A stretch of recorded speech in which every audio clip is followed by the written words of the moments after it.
right, so we're gonna make a tequila sunrise. I have a bunch of oranges laying around.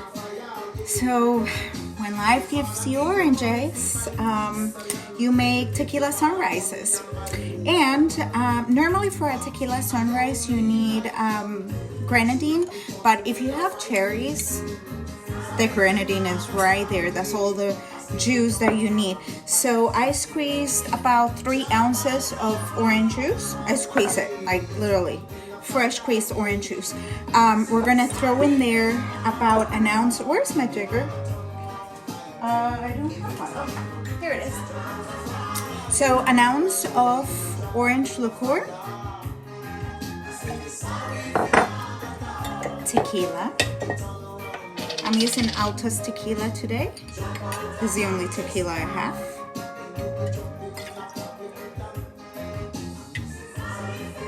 Let's not be shy on the tequila on this one.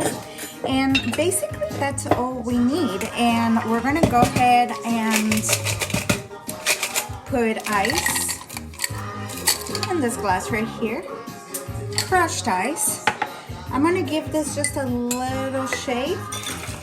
Or a little transfer, not so much of a shake.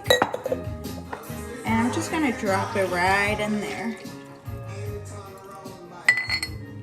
Okay, and then carefully, you wanna do your grenadine. Just so it blends and it looks like a sunset and it's just going down easily. And then you just garnish with an orange. And if you have an umbrella, you can put an umbrella on that. And that's it. There is a tequila sunrise. Cheers. I forgot something. Cherry on top.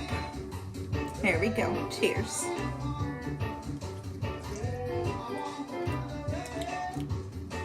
It's perfect.